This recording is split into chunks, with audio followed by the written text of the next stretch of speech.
warahmatullahi wabarakatuh. Halo semua, perkenalkan, nama saya Alfisyar Sulfandani Indraswari dari Program Studi Pendidikan Fisika, Fakultas Keguruan dan Ilmu Pendidikan Universitas Cendrawasih. Nah, pada video kali ini saya akan membahas materi dari mata kuliah Profesi Kependidikan dengan judul Menyiapkan Guru Abad 21. Oke, untuk lebih jelasnya, yuk simak videonya.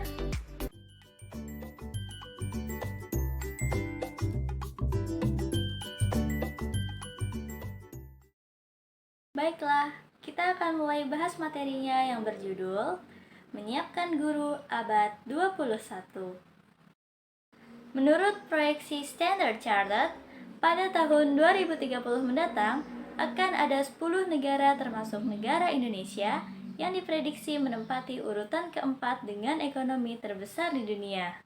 Peringkat tersebut didasarkan pada produk domestik bruto atau PDB berdasarkan paritas daya beli. Ada 10 negara yang masuk dalam daftar, diantaranya 1. Cina, 2. India, 3. Amerika Serikat, 4. Indonesia, 5. Turki, 6. Brazil, 7. Mesir, 8. Rusia, 9. Jepang, dan 10. Jerman. Saat ini, dunia memasuki era industri 4.0.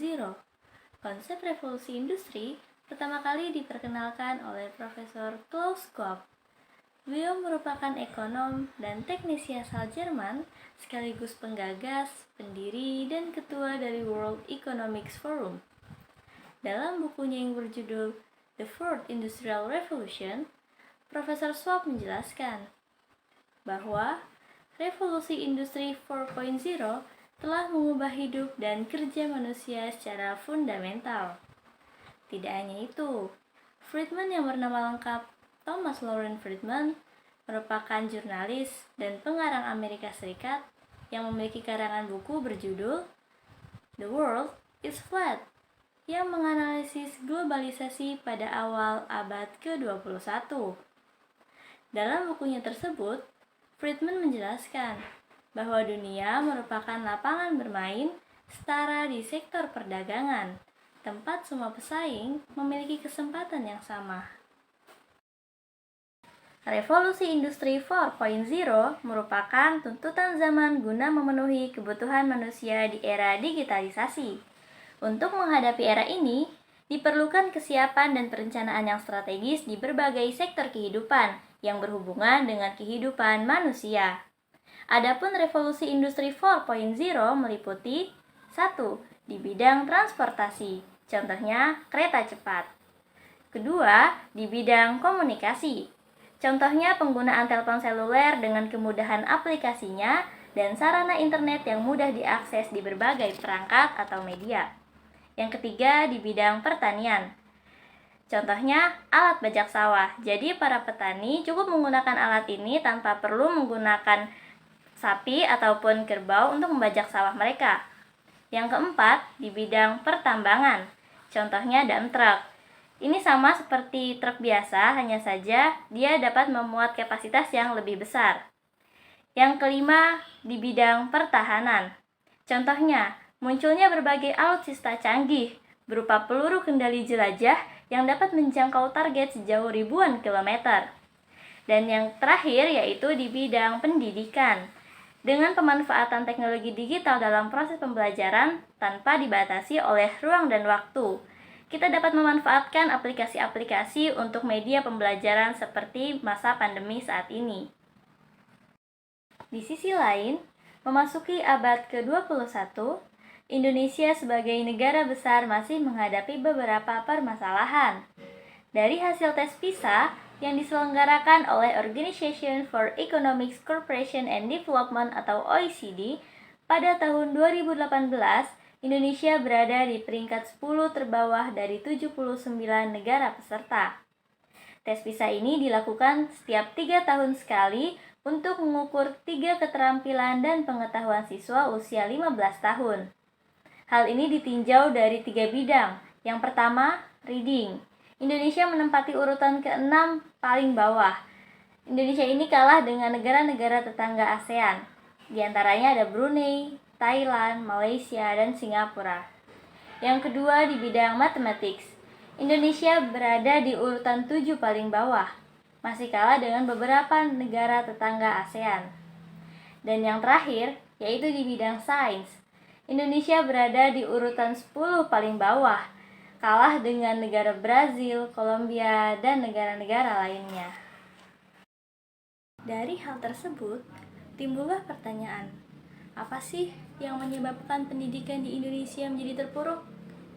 Nah, dari sekian banyak penyebabnya, faktor utamanya adalah karena kualitas guru. Guru abad 21 diharapkan mampu mengembangkan potensi peserta didik sehingga memiliki kemampuan yang dibutuhkan di era mendatang. Guru juga wajib memiliki kompetensi sebagaimana yang ada dalam Undang-Undang Nomor 14 Tahun 2005 yang menyatakan bahwa guru wajib memiliki kualifikasi akademik, kompetensi, sertifikat pendidikan, sehat jasmani dan rohani, serta memiliki kemampuan untuk mewujudkan tujuan pendidikan nasional. Adapun 4 kompetensi yang wajib dimiliki oleh guru yang telah tertuang dalam Undang-Undang Nomor 14 Tahun 2005 tentang Guru dan Dosen, Pasal 10 Ayat 1. 4 kompetensi tersebut diantaranya yang pertama, kompetensi pedagogik, kedua, kompetensi kepribadian, 3, kompetensi sosial, dan yang keempat yaitu kompetensi profesional. Yang pertama yaitu kompetensi pedagogik. Kompetensi ini diharapkan guru mampu memahami peserta didik dan mengelola pembelajaran. Kompetensi ini meliputi yang pertama, menguasai karakteristik peserta didik, mulai dari emosional, intelektual, hingga kultural. Yang kedua, guru mampu menguasai teori belajar dan menerapkan metode pembelajaran yang kreatif. Ketiga, yaitu guru memanfaatkan teknologi informasi dan komunikasi untuk meningkatkan kualitas pembelajaran. Dan yang terakhir, yaitu guru menyelenggarakan penilaian dan evaluasi hasil belajar yang menjadi alat ukur untuk keberhasilan guru dan peserta didik dalam proses pembelajaran. Yang kedua, yaitu kompetensi kepribadian. Guru diharapkan memiliki kepribadian yang baik, sehingga dapat menjadi teladan untuk peserta didiknya, sebagaimana yang telah diatur dalam undang-undang bahwa kompetensi kepribadian adalah kemampuan kepribadian yang mantap, berakhlak mulia, arif dan berwibawa, serta menjadi teladan bagi peserta didik. Sejalan dengan itu, terdapat ungkapan dalam bahasa Jawa, guru iku digugu lan ditiru. Guru itu harus dapat dipercaya dan dapat menjadi teladan. Kompetensi kepribadian ini meliputi yang pertama, tindakan guru yang sesuai dengan norma agama, hukum, dan sosial. Yang kedua, guru dapat menampilkan kepribadian yang jujur, berakhlak mulia, dan dapat menjadi teladan bagi peserta didik dan masyarakat. Dan yang terakhir, yaitu guru dapat menjunjung tinggi kode etik profesi guru. Selaras dengan itu, dikutip dari Ki Hajar Dewantara yang mengatakan, Ingar sosong tulodo, ing madyo mangun karso, tuturi handayani.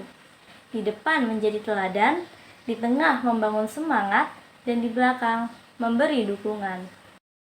Yang ketiga yaitu kompetensi sosial, yaitu kemampuan pendidik dalam berinteraksi dengan peserta didik, sesama teman sejawat, orang tua peserta didik, dan masyarakat sekitar. Kompetensi ini meliputi yang pertama, pendidik bertindak objektif dan tidak diskriminatif, baik kepada peserta didik, orang tua peserta didik, teman sejawat, dan masyarakat.